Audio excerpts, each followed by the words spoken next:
Fala galera, eu sou o professor Murilo e estou chegando aqui para mais uma aula de educação física.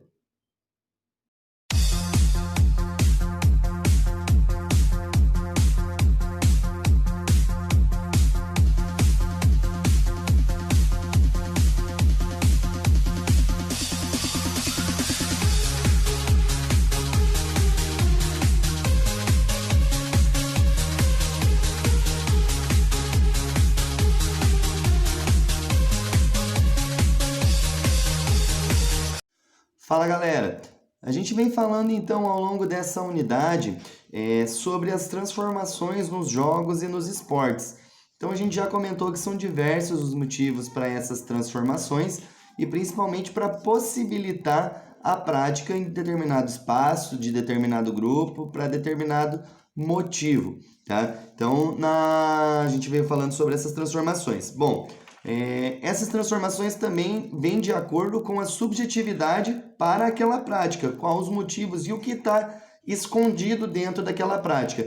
Normalmente essas práticas são historicamente criadas, então de um determinado ponto histórico ela surge por um determinado motivo, e são culturalmente transformadas. Dentro dessa transformação cultural tem algumas situações que a gente não entende exatamente por quê, que é o que é subjetivo, que está intrínseco dentro daquela atividade, porém não está tão explícito.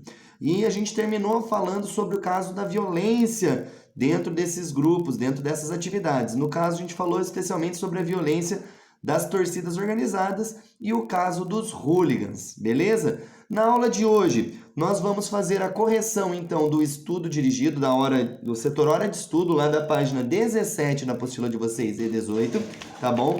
Eu vou passar, então, aqui as questões e vou comentar um pouco sobre elas. Espero que vocês tenham tentado fazer já. Se você não tentou fazer ela antes desse vídeo, pausa o vídeo aqui, faz a questão e depois confere as respostas para ver o resultado, beleza? Vamos lá.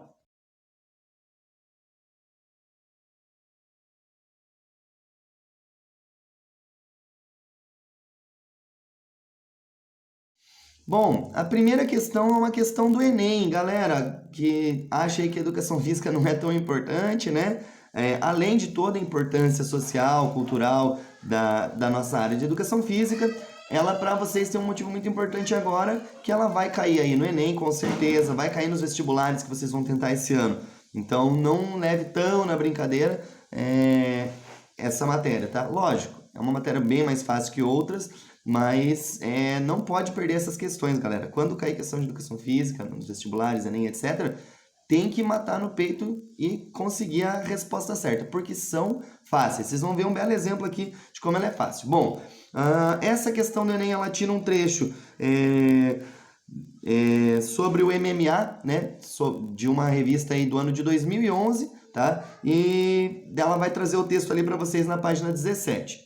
Bom, esse texto, então, para quem já fez a leitura, viu ali que ele vai falar um pouco sobre, especialmente sobre o UFC, né, sobre o MMA, como ele vem ganhando espaço no cenário. E, segundo o texto, ele vai tirando espaço de outros esportes, que não é totalmente verdade, mas, enfim, ele vai falar sobre isso. Depois ele tem as alternativas para a gente responder. Vamos lá. A pergunta diz assim: o processo de modificação das regras do MMA retrata a tendência de redimensionamento de algumas práticas corporais, visando enquadrá-las em um determinado formato. Qual o sentido atribuído a essas transformações incorporadas historicamente ao MMA?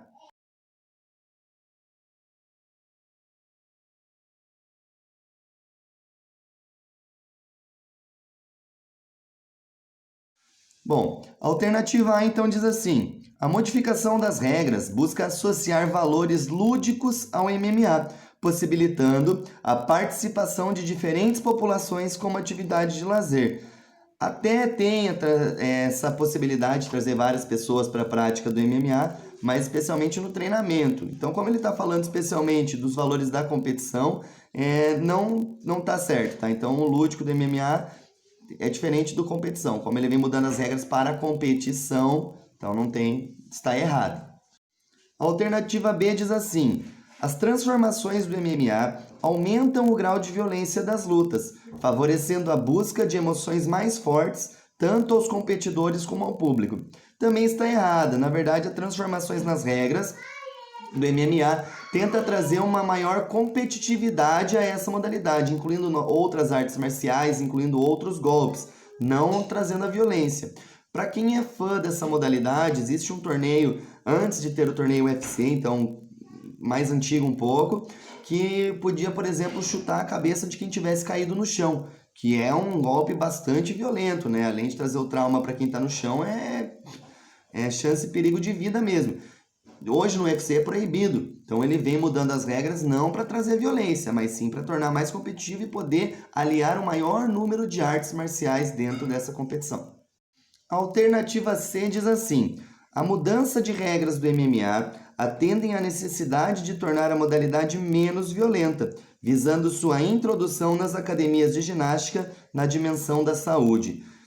A mudança da regra do esporte não tem a ver com a introdução dessa modalidade nas academias. Isso realmente vem acontecendo, vem crescendo o número de academias que oferecem essa modalidade, vem aumentando a procura por ela também. Mas aqui a gente está falando das mudanças das regras a nível competitivo. Então, a nível competitivo, o esporte não tem nada a ver com a prática para a saúde. Esporte tem a ver a prática com o rendimento. Ele muda a regra para ficar mais justo e mais competitivo. Não tem nada a ver com a prática da academia, que vai ser uma prática transformada, adaptada dessa prática corporal esportiva, beleza? Alternativa D, ela bate na trave, né?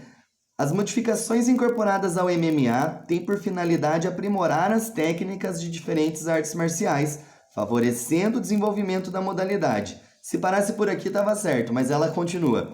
Enquanto defesa pessoal. Então, todo esse aprimoramento, essa transformação nas regras é realmente para incorporar um maior número de artes marciais, um maior número de modalidades, mas não tem nada a ver com defesa pessoal. Esse discurso de que você vai treinar para defesa pessoal e se alguém vier te atacar com uma arma, você vai fazer ele girar no chão, pedir socorro e chamar pela mãe, isso aí é só um discurso bonito para inglês ver. Tá? Isso não é verdade, isso não vai acontecer. Nenhum atleta profissional vai se defender se alguém vier armado, por exemplo. Então não tem nada a ver desse treinamento para defesa pessoal em qualquer sentido. Tá? Na verdade, essa mudança das regras, incorporação de outras modalidades, é para tornar o esporte mais competitivo, a nível esportivo. Então, esse é o caráter central dessa questão. Esportividade.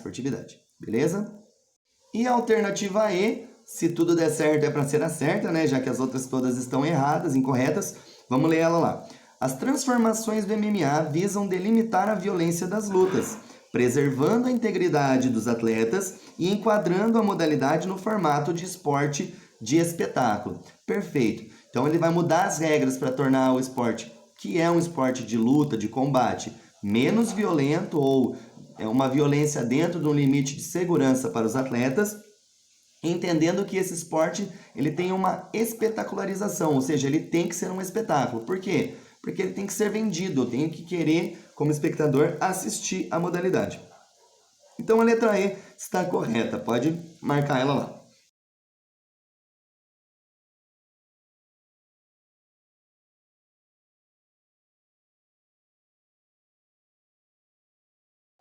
Bom, a questão número 2, olá, surpresa, também é do Enem, beleza? E, como também não é surpresa, ela utiliza um texto como base, tá? O Enem tem esse padrão de usar questões longas, com bastante texto, bastante referência. Isso é muito bom, porque precisa de bastante atenção, mas não torna tão dificultosa a questão, não torna tão difícil a questão, beleza? Nesse caso, ele usa uma reportagem lá do ano de 2005, um pouco mais antiga, tá bom? Falando sobre a questão dos bailes funk, né? E outros tipos de baile que representam a cultura. A gente já estudou várias vezes aqui ao longo dos anos na escola, e quem era de outra escola também em outras escolas com certeza estudou sobre a cultura afro, sobre a cultura negra especialmente, e sobre a questão da marginalização dessa cultura, né? A forma que ela é vista ainda pela nossa sociedade como um saldo triste, um saldo negativo ainda do período de escravidão e outros períodos de exploração de um determinado povo, tá bom? Vamos dar uma olhada na pergunta e nas alternativas, então. Pergunta, então. A presença da cultura hip hop no Brasil caracteriza-se como uma forma de... Então, a cultura hip hop a gente já falou em outros períodos, tá bom? Inclusive no primeiro bimestre a gente falou um pouco sobre a cultura hip hop, então qualquer coisa retoma o material lá, se precisar. E vamos ver as alternativas.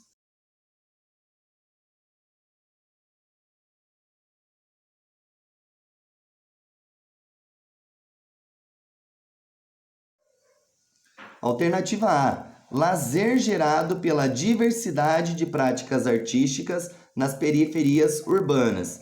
Está incorreta, porque na verdade a cultura hip hop aqui no Brasil não se caracteriza só pelo lazer. Na verdade é a representação da cultura do seu povo através de práticas. Algumas nem de lazer são, beleza?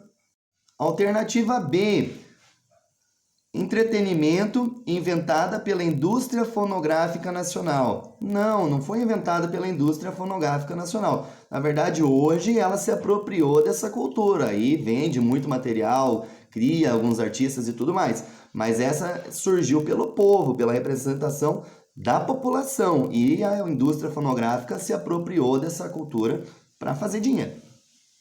Alternativa C: subversão de sua proposta original já nos primeiros bailes.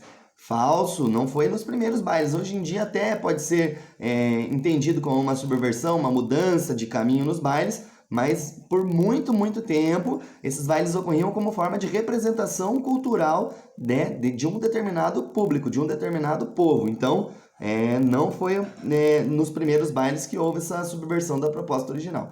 Para quem é mais crítico e acompanha isso, talvez tenha mais informação, até entenda como subversão hoje, mas não nos primeiros.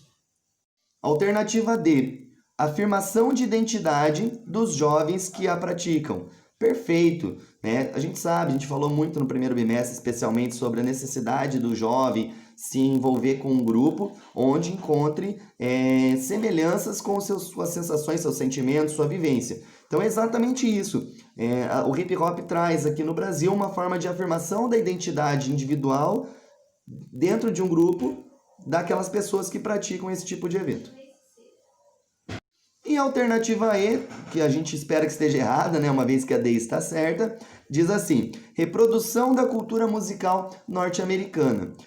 Não é exatamente isso. Lá, na verdade, eles usam outros estilos de música. Alguns até tentaram trazer inicialmente aqui para os apreciadores, mas como o brasileiro tem uma outra cultura, outra vivência, outra história, outra vida, aqui acabou se criando uma outra formato de representação, tá? Inclusive na língua que se fala na canção. Então, enquanto o rap americano, o hip hop americano, o soul americano, quando tem letra, vai cantar em inglês, aqui vai cantar em português e vai retratar outra realidade. A realidade deles é diferente, a nossa é outra realidade. A história do Brasil é diferente da história dos Estados Unidos. A vivência que eles têm lá é diferente da vivência que a gente tem aqui, tudo é diferente. Então não teria lógica você trazer a identidade de uma pessoa dentro de um grupo retratando que vive-se em outro lugar, que não tem nada a ver com a minha história.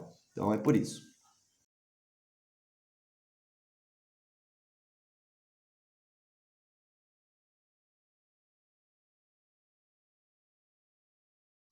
Vamos lá, a terceira e última questão desse trecho hora de estudo de vocês dessa vez, tá? Ele vai trazer uma outra questão de concurso aí da Prefeitura de Diadema, beleza? Ele vai trazer também, mais uma vez, por isso que eu falo que não pode perder essas questões, galera. Essas questões de educação física nas provas não pode perder, tá bom? Ele traz um texto base que facilita muito a resposta depois, leia, é mais ter calma do que qualquer coisa, da Carta Capital lá, do ano de 2010. Tá? Ele vai falar sobre a questão de uma lei que foi mudada naquela época, que é o Estatuto do Torcedor. Já existia um Estatuto do Torcedor e ele foi alterado, tornando mais rígido algumas punições, tá bom? Para torcedores violentos, para torcidas violentas, e outros fatores aí que influenciam o esporte. Ele vai tratar um texto basicamente da violência, que foi o que a gente falou basicamente aula passada, beleza? Então ele vai depois perguntar o que o texto fala. É só interpretação, beleza? Então uma questão de educação física precisa só calma. Vamos ler as alternativas e vamos ver o que está certo.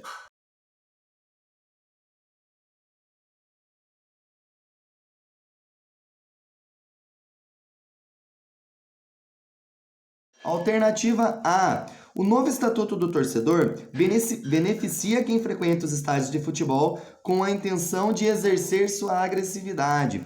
É falso. A gente sabe que tem algumas pessoas que vão para o estádio de futebol para se libertar e xingar alguém, falar besteira, nem sabe o que está acontecendo.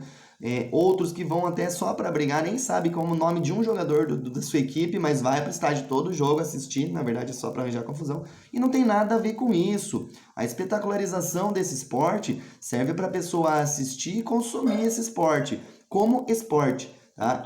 Infelizmente aqui no Brasil, muitos ainda veem isso como uma fuga para se libertar dos seus males, né? E gritar e xingar os outros como se fosse normal, aplicando atos de preconceito, racismo e outros, ou até, em último caso, pior ainda, sair na violência física, depredando o patrimônio público, o patrimônio particular dos outros, ou arranjando briga com outras torcidas.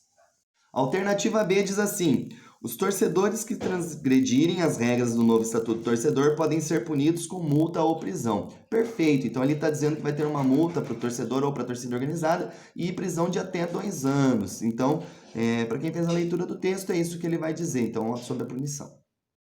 Alternativa C: a recente versão do Estatuto do Torcedor é ainda juridicamente branda, porque exclui a figura do cambista, não o responsabilizando criminalmente. Tá falso, inclusive no último parágrafo vai dizer ali que os cambistas também vão ter complicações, né, de comprar. Cambista é aquela pessoa que compra o ingresso mais barato da entidade que está vendendo, no caso do clube, por exemplo, e para vendê-lo mais caro. Então, compra o ingresso de uma final, por exemplo, para vender depois pelo dobro, triplo do preço. Isso é uma prática proibida no Brasil, e o texto diz que é proibido, que o cambista vai ter suas punições também. Alternativa D: as novas regras impostas pelo Estatuto do Torcedor restringem-se às violentas torcidas organizadas. A própria resolução da alternativa anterior já matou, né? Então, na alternativa A a gente fala que não beneficia, na alternativa C a gente fala que inclui os cambistas, inclui os torcedores individualmente e as torcidas organizadas também. Então, tá totalmente errada essa alternativa, perdão. E a última é a alternativa E, que diz assim: a nova versão do Estatuto do Torcedor data da década passada e, por isso, não atende às necessidades atuais dos que frequentam os estádios de futebol. Tá errado, né? Então, ela tá lá da data de 2010, mas ela atende à questão do atual. Lógico, se for pensar atual é hoje para hoje, né? Então, ontem já é passado. Mas aqui ela atende bem as expectativas, sim, dos torcedores, atende bem a expectativa, sim, daqueles que realmente vão ao estádio com o intuito de assistir ao espetáculo, com o intuito de torcer pelo seu clube e assistir a um espetáculo. Beleza?